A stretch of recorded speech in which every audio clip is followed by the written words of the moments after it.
Hello everyone, this is Taylor with Gorge Anglers.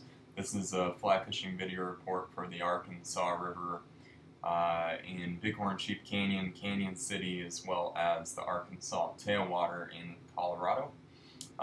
Just wanted to give you a quick update for the second week of April. We've really got a lot of things going on right now. Fishing has been superb for the last 2 weeks.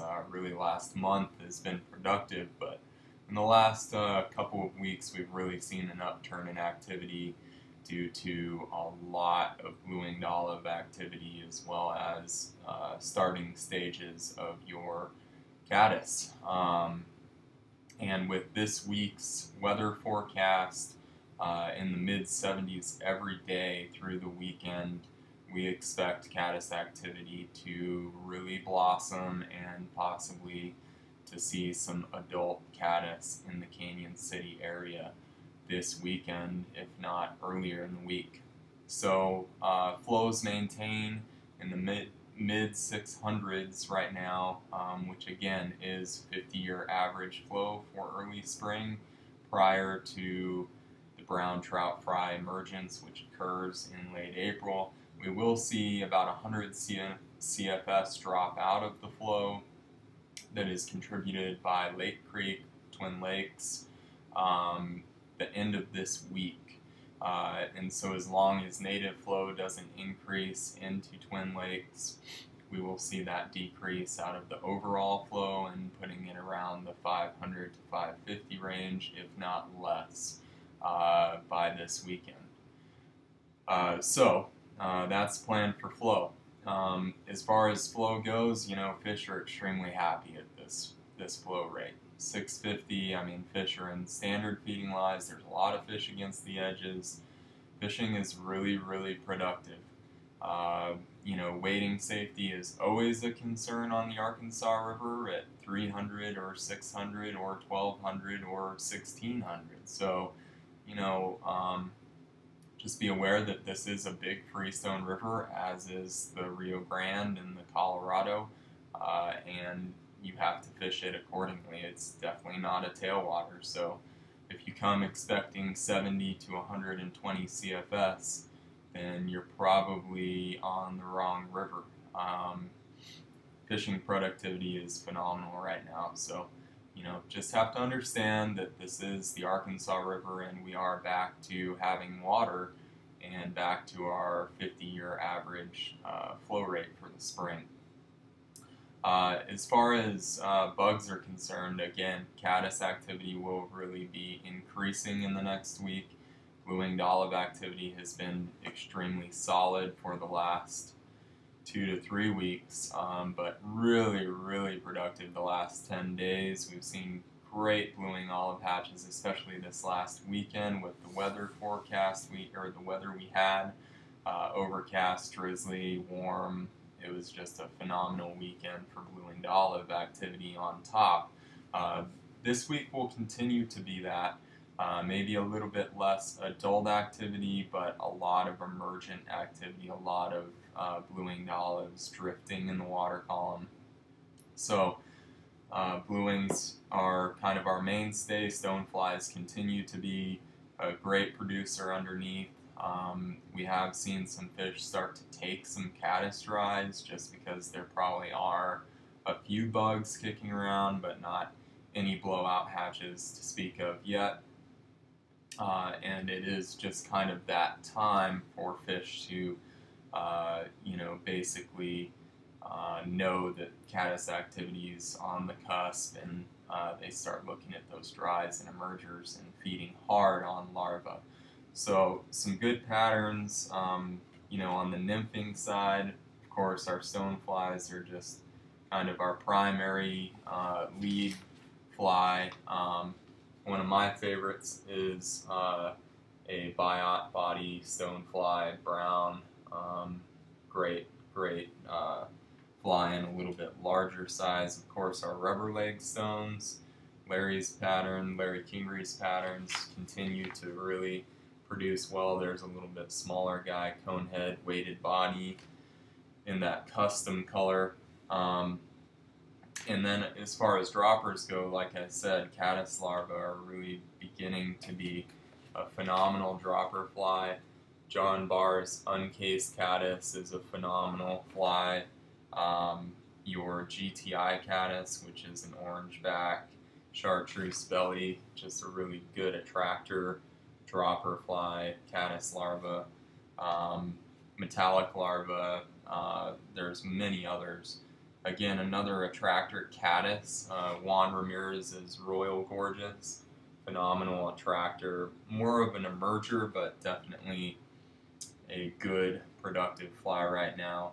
Another fly to consider, and there's just a ton of these in the water column right now, are your yellow Sally nymphs.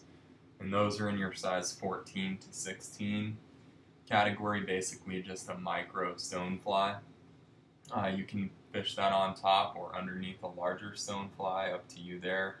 On the blue wing side, the 2-bit hooker has been a phenomenal pattern right now. The 2-bit in the light olive color, just a phenomenal fly in a size 16, 18, 20.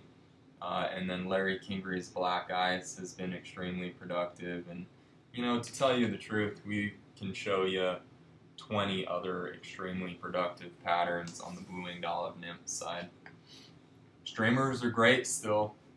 A couple streamers that I really love on this river right now are the Yellow Yummy Conehead Tungsten up front and fishing a tandem rig, so 2 flies, and then fishing a tan or olive near enough sculpin underneath, a little bit smaller profile.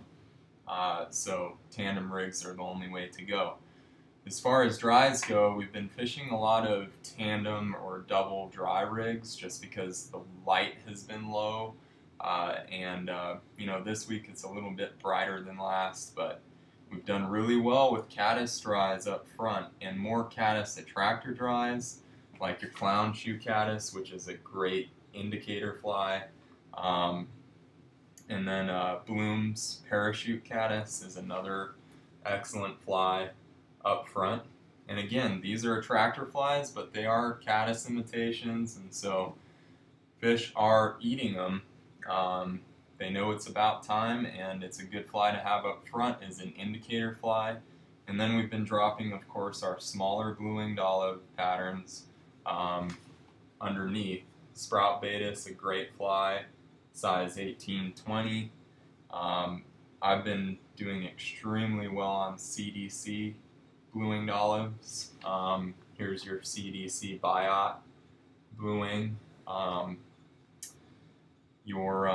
Obviously there's a lot of great emerger patterns. You can fish under a caddis or even deep under a stonefly on a nymph rig. My go-to pattern is the batwing emerger, just a phenomenal blue-winged olive pattern right now. Another great CDC swing blue-wing, another just a small profile CDC blue-wing. Your mercury, gray, and olive sparkling RS2s are phenomenal right now, just really good pattern. And then your just standard non-bead Juju Betis in the standard color that's got a great segmented body in an 18-20, great way to go. So those are your blue-winged olive emergers dries. Obviously, like I said, caddis activity will continue to increase in the next week or 10 days, and so really keep up with that, and we'll definitely keep you informed. Streamer activity, don't forget your streamer box. Streamers can be extremely productive and really a breadwinner in the afternoon and evening if there's not a hatch going on. Typically we've seen blue-winged olive hatches start around the 1 o'clock time period, sometimes earlier if conditions are right, and move through the afternoon and really into the evening. So we've had just phenomenal blue-wing hatches right now. Some of the best we've seen in many years. Just a ton of blue-winged olives on this river right now. So come enjoy that. The Arkansas tailwater is still continuing to produce. I would say, nothing has really changed there. Blue wings, same patterns as we fish up here. Midge larva, your attractor nymphs up front, like, any get down worms or egg patterns will be good producers for you. However, you need to go long leader, small tippet. That place has just been extremely busy. Still productive, but those fish are under a lot of pressure every day in and day out. There's a lot of anglers there, and there's just not as much water to fish as the upper freestone. You've got 10 miles essentially to fish down there, and really the mass amounts of people fish a 2 to 3 mile section, whereas the upper freestone, you've got 80 miles of public water, and just countless access areas. So, something to think about, something to consider. There's a lot of other water right now that is fishing extremely productively. So, the tailwater, while it's just a lot of fun and we love that fishery and we guide on it every day, there's just some other suggested areas probably at this point. Thanks so much for watching. Feel free to give us a call if you have any questions about our reports, as fishing continues to just be phenomenal on the Arkansas River and should only get better as we move through the spring months. Give us a call at toll-free 888-994-6743 or shoot us an email at info@royalgorgeanglers.com. We are Royal Gorge Anglers, the largest fly shop on the Arkansas River and only Orbis endorsed outfitter that operates on the Arkansas River. So if you like a guided adventure, to give us a call. Limited availability through the rest of the spring. However, we do have some days available. And so you can give us a call and book a guided trip directly at our toll-free number 888-994-6743. And have a phenomenal day on the water. Spring is an exciting time. It's starting to get warm here and everybody's getting out. So do enjoy your time on the water, be safe, and we hope to see you in the fly shop and on the river soon. Thanks so much.